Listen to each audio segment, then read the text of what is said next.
Assalamualaikum warahmatullahi wabarakatuh. Waalaikumsalam warahmatullahi wabarakatuh. Assalamualaikum warahmatullahi wabarakatuh. Waalaikumsalam warahmatullahi wabarakatuh. Alhamdulillahi rabbil alamin, wal aqibatu lil muttaqin, wala udwana illa 'alal zalimin. Asyhadu an la ilaha illallah wahdahu la syarika lah, wa asyhadu anna sayyidana Muhammadan abduhu wa rasuluhu la nabiyya ba'dah.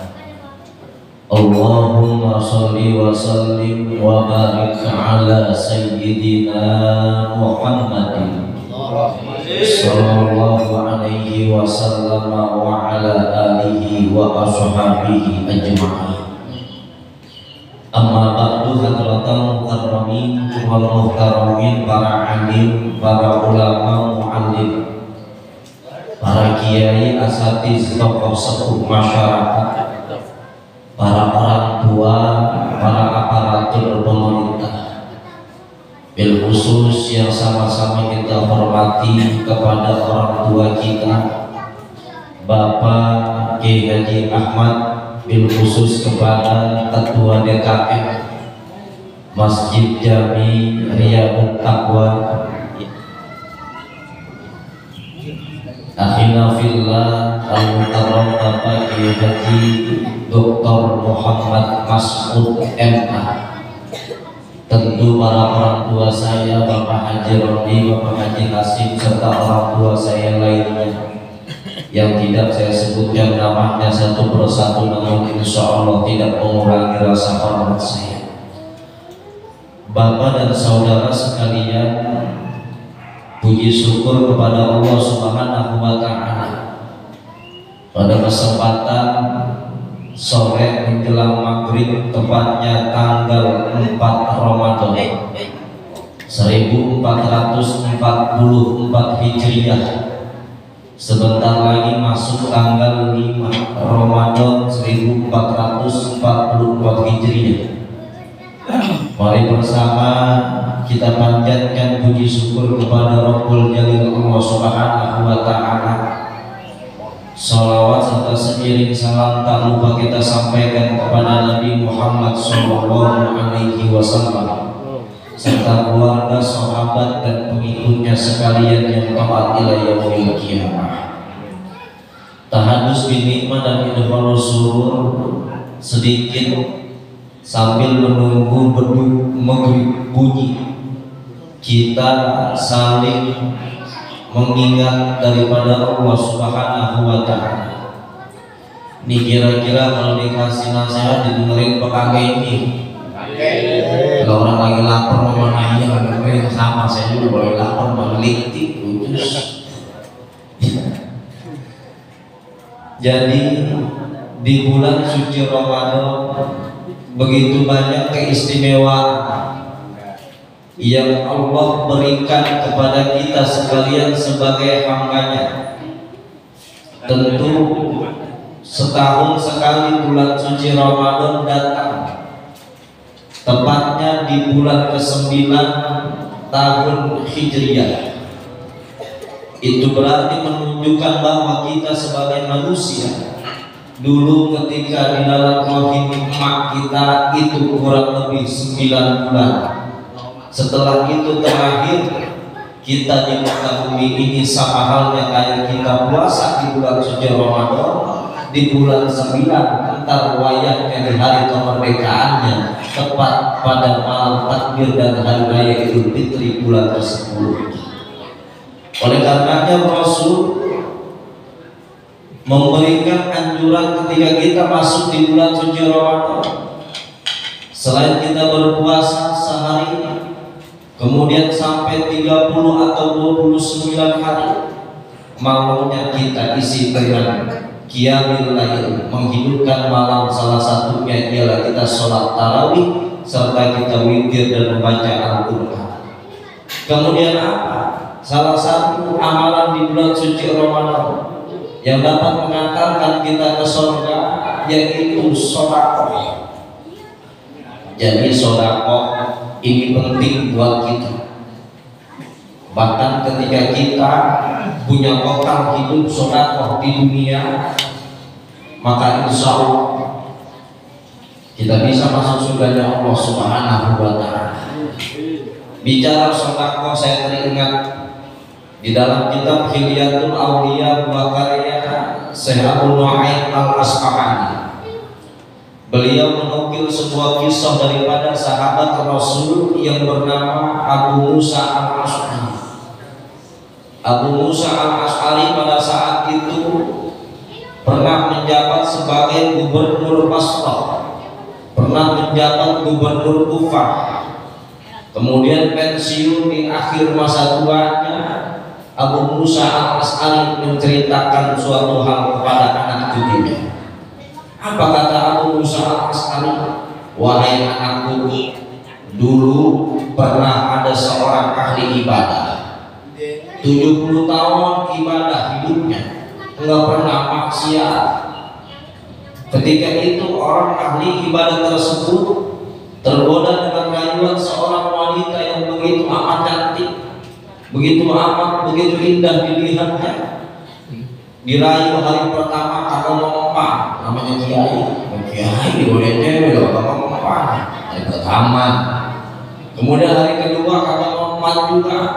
Lantas hari ketiga, salah seorang ahli ibadah tersebut yang sudah beribadah selama 70 tahun lamanya tergoda dengan rayuan wanita cantik dan akhirnya berzina selama 7 hari 7 malam. Kemudian Allah Subhanahu wa Ta'ala pada saat itu menghapus segala amal ibadatnya selama 70 tahun lamanya. Kemudian menjadi dosa di sisi Allah Subhanahu wa Ta'ala gara-gara 7 hari zina. Jadi 10 tahun ibadah, pada saat itu 1 hari zina ludes. Sampai 7 kali zina, 70 tahun ibadah ludes. Kemudian seorang ahli ibadah tersebut menyesali perbuatannya gara-gara 7 kali zina sama seorang perempuan karena dirayu kagak nahan. Saking cakepnya, jidatnya bening, bedaknya juga pakai yang mahal sampai juga kan main dengan jasi. Sama kita juga kalau kayak begitu maunya karena tergoda juga kagak nahan, dilulus terus, akhirnya terjerumus daripada godaan perempuan tersebut dan ulama tersebut menjadi orang yang berzina di hadapan Allah Subhanahu wa Ta'ala. Kemudian ulama tersebut, orang yang ahli ibadah tersebut menyesali perbuatannya, berkeliling kampung mencari tempat yang adem nyaman biar hatinya tenang. Akhirnya diceritakan di dalam kitab Hilyatul Auliya, ahli ibadah tersebut datang ke sebuah pondok yang isinya 12 orang doang.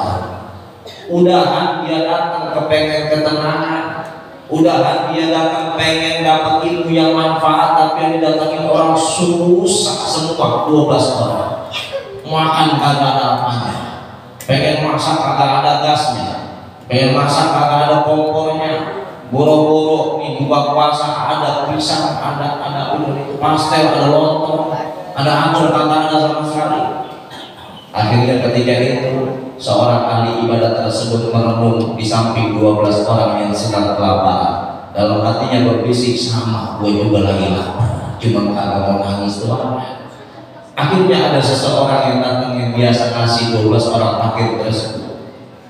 Kata orang yang dermawan, ini ada 12 bungkus bagiin biar rata. Tapi dalam hitungan keuangan ada 13 orang plus orang yang ahli ibadah yang pada saat itu sudah menyesali perbuatannya karena telah melakukan zina. Akhirnya ahli ibadah tersebut ngambil satu bagian roti dari orang dermawan tersebut. Yang 11 udah dapat, yang satu dibagi ke ahli ibadah.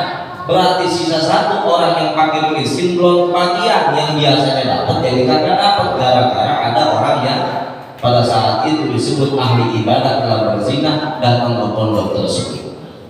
Orang yang ahli ibadah kemudian berzina pada saat itu menyesali perbuatannya, berbisik dalam hatinya, lah ya ini lantaran gua datang ke sini akhirnya ada orang yang kagak kebagian roti.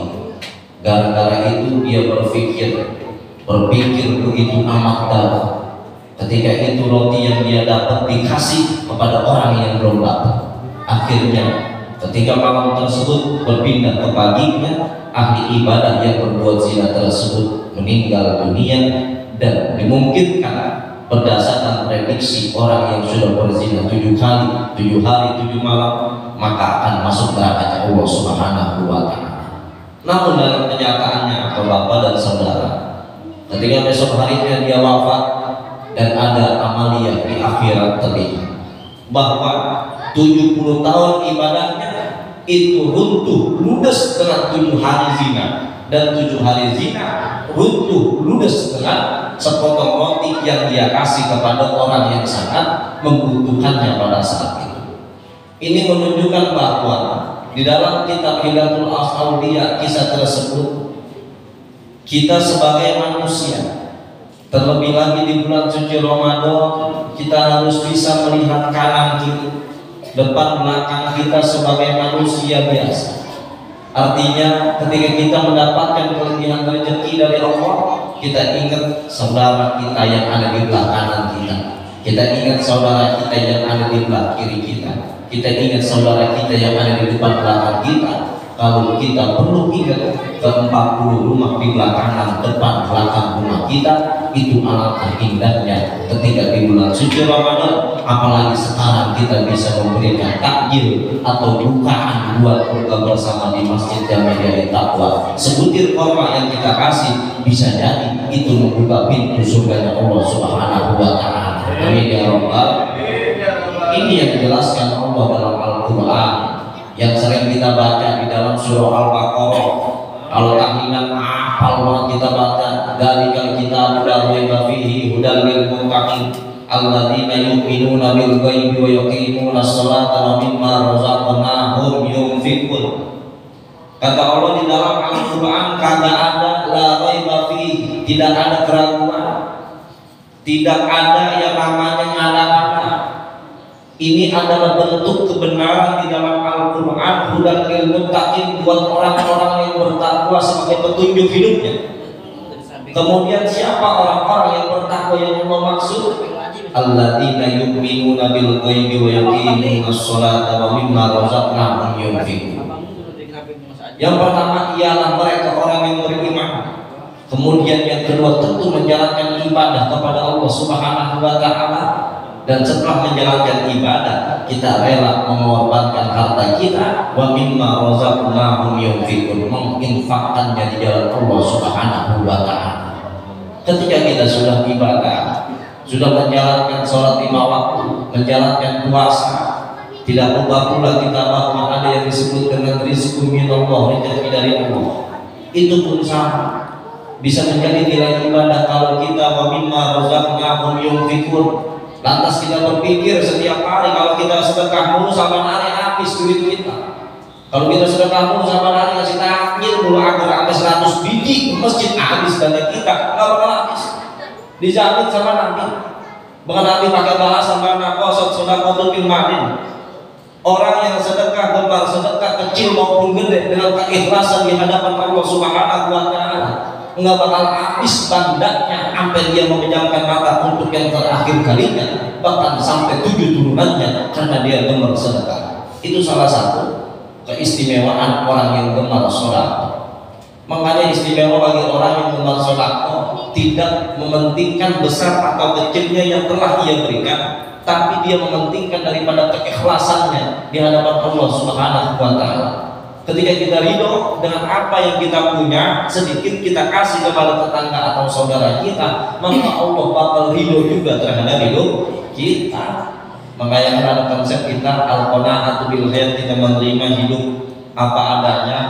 Kita dianjurkan mencari rezeki dengan ikhtiar kaki kanan kiri kita, dengan ikhtiar tangan kanan kiri kita, dengan ikhtiar kepala kita, tubuh kita, untuk menjemput rezeki dari Allah Subhanahu wa Ta'ala. Setiap hari udah Allah berikan itu kepada kita. Pertanyaannya, bagaimana cara kita untuk menjemput rezeki tersebut yang diberikan oleh Allah Subhanahu wa Ta'ala? Ketika kita berpikir Ujung-ujung kita diajak sama tetangga kita buka puasa di masjid. Tidak menutup kemungkinan di rumah kita kalau ada bukaan. Allah tunjukkan itu teman kita yang ada kita buka di masjid, akhirnya kita buka puasa bersama. Ada makanan yang bisa kita makan. Dan tidak menutup kemungkinan ketika kita mengeluh kesah terhadap apa yang Allah berikan kepada kita yang kita anggap kecil dulu, padahal itu sudah besar di hadapan Allah Subhanahu wa Ta'ala. Dan kadang-kadang kita anggap sudah besar menurut kita, itu tentu kecil di hadapan Allah Subhanahu wa Ta'ala. Besar kecilnya bagaimana kita bisa ridho terhadap pemberian Allah Subhanahu wa Ta'ala. Apalagi kalau kita berikan kepada antara sesama, modalnya ialah keikhlasan dan keriduan, bukan besarnya. Kita sodako sampai 1 juta setiap minggu, ketika hati kita masih begitu aja sayang sama duit itu, bahkan kita berpikir nggak bakal kembalikan lagi duit itu buat rumah tangga kita, buat kita sendiri, maka itu tentu tidak ada keikhlasan di dalam hati kita. Maka Allah menolak daripada sodako yang seperti ini. Tapi sodako yang sering berlebihan, kalau kita semua istiqomah di jalan Allah Subhanahu wa Ta'ala, penuh dengan keikhlasan, tentu kita akan menjadi hamba yang mulia di sisi Allah Subhanahu wa Ta'ala. Makanya dalam konsep kaidah fikih ada al-umuru bi maqasidiha. Sedekah kita al-umuru bi maqasidiha, dengan maksud kita itu harus lepas. Harus kayak kita buang air besar. Habis makan makanan di restoran bintang 5 yang sepiring 500.000, habis itu buang air. Kagak besar kita. Kalau kita pikirin duit gua bawa mana yang masuk ke jamban, masuk ke WC misalnya, itu salah satu modal keikhlasan.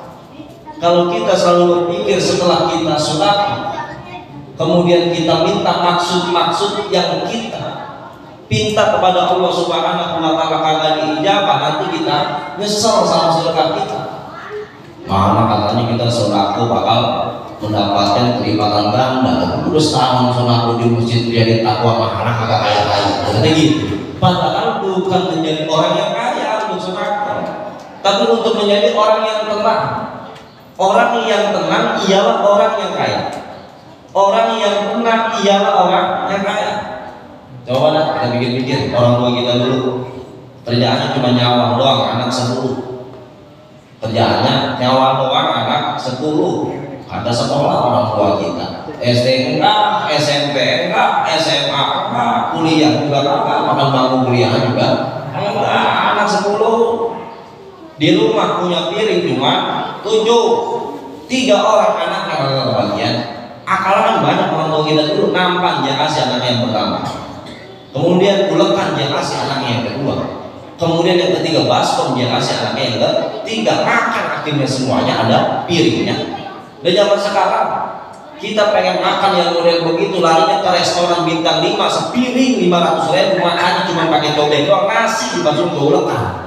Padahal itu resep orang susah zaman dulu, tapi ngapa sengaja di resep orang yang punya duit, orang kaya. Orang kaya punya duit banyak, bisa beli makanan mahal, tapi belum bisa membeli enaknya makan. Kalau kita makan apa aja jadi, makan apa aja juga enak. Ayo kita makan sayur semua, nasi sama udang, jambret misalnya beli 3.000, kita irisin bawang sama cabai, sama tomat hijau ada enak, tomat merah sama becek, tomat hijau enaknya, kita makan enak. Padahal kita kagak ridho terhadap yang Allah berikan kepada kita. Sampai kapan juga apa yang dulu kita bakal geruang terus itu juga. Bayangin ya dulu kayak bagaimana. Jadi kalau orang lihat dulu. Jadi kalau kita sebagai manusia harusnya melihat dari kacamata keislaman bagaimana Allah memberikan yang terbaik kepada kita, walaupun menurut kita itu kecil, tapi itu yang terbaik yang Allah berikan kepada kita. Ngomong-ngomong juga ini, dan kurang belakang masih lama, tenang aja udah.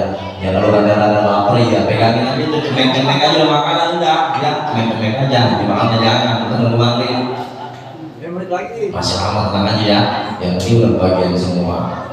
Jadi itu yang dimaksud oleh Allah Subhanahu wa Ta'ala, bagaimana kita sebagai manusia bisa mengamalkan apa yang diperintahkan oleh Allah Subhanahu wa Ta'ala, baik dari ibadah yang kagak pakai materi maupun ibadah yang pakai materi. Ayo dah. Rukun Islam yang pertama syahadat nggak perlu pakai materi, tinggal ngomong sama hati kita, sama melakoni syahadat. Yang kedua sholat. Kita sholat kagak dituntut banget pakai baju yang baru. Sholat kagak dituntut banget pakai kain yang mahal. Sholat kagak dituntut banget pakai peci yang mereknya sampai 200-300 ribu. Enggak. Tapi sholat dituntut untuk pakai pakaian yang suci. Jangan bangga kita pakai sarung yang mahal. Ketika sholat 5 waktu tapi sarung yang mahal itu ada najisnya, maka enggak sah sholat kita.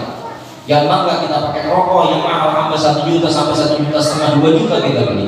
Tapi ketika sholat rokok kita ada najisnya, maka enggak sah sholat kita. Tapi kita harusnya bangga pakai rokok yang cuma 50.000, yang 5 tahun sudah kita beli, tapi ketika sholat kita dalam keadaan yang suci pakaian kita, itu yang disebut dengan sah sholat kita. Kemudian yang ketiga kita kenal. Ketika kita mempelajari rukun-rukun Islam setelah syahadat dan sholat, ada puasa dan zakat tentu yang terjadi di bulan suci Ramadan. Ketika di bulan suci Ramadan kita berpuasa kemudian berzakat, itu butuh biaya.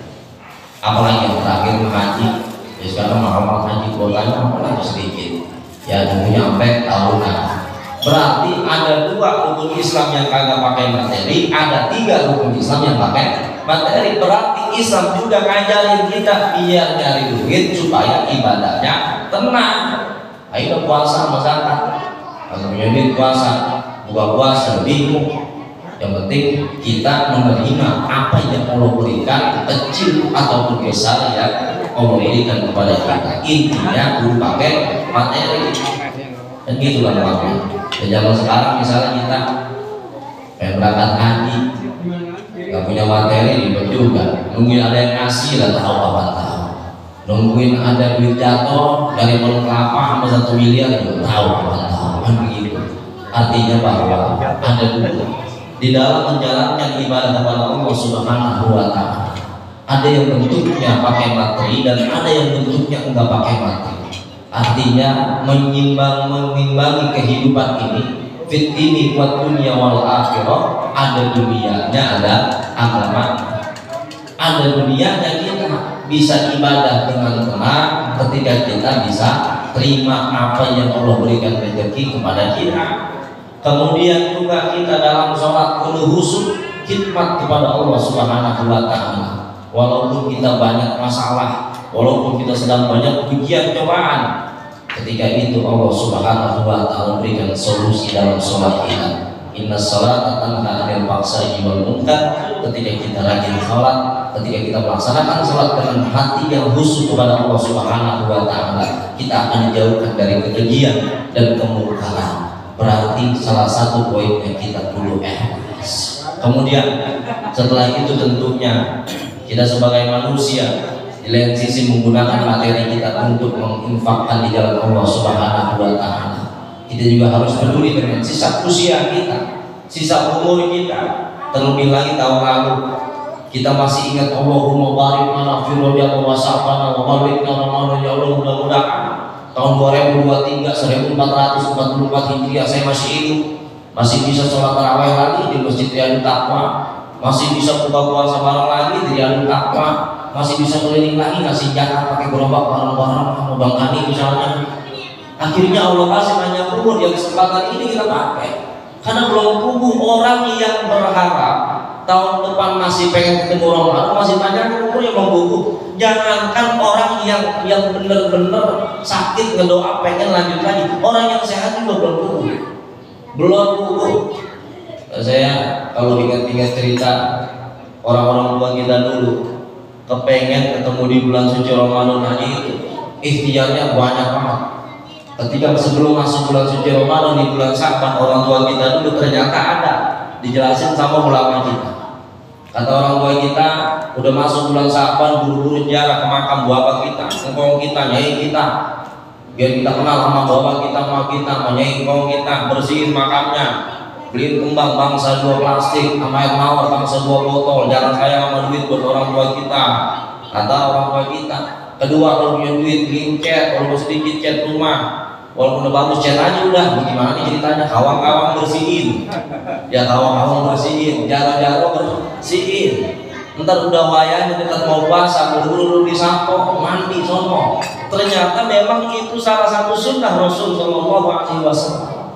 Kepengen kita disampaikan di bulan suci Ramadan, ikhtiarnya model begitu orang tua kita. Coba dah kalau kita ingat-ingat masih kita begitu emang. Kita orang jarang ramas, tidak mau puasa suruh ramas, begitu. Besok kita dilatih sama orang tua kita suruh puasa. Nggak kuat murid waktu zaman kita bocah sampai Johor dilatih 10 hari, anak kecil yang usia 7 tahun, 8 tahun sampai asar dilatih lagi sampai dia usia 10 tahun baru sampai maghrib lagi yang kagak pulang. Tapi kalau zaman sekarang udah pada kuat jadi kelas 2 MI juga ya, kelas 2 MI udah pada kuat soal puasa sampai maghrib. Dan mudah-mudahan apa yang saya sampaikan dapat manfaat buat kehidupan kita sehari-hari. Mudah-mudahan juga kita dipanjangkan umur kita di samping di hari raya Idul Fitri tahun 1444 Hijriah. Mudah-mudahan Allah mudahkan kita bisa beli baju lebaran hari-hari pokok baju baru. Al-Fatihah. A'udzubillahi minasyaitonir rajim. Bismillahirrahmanirrahim.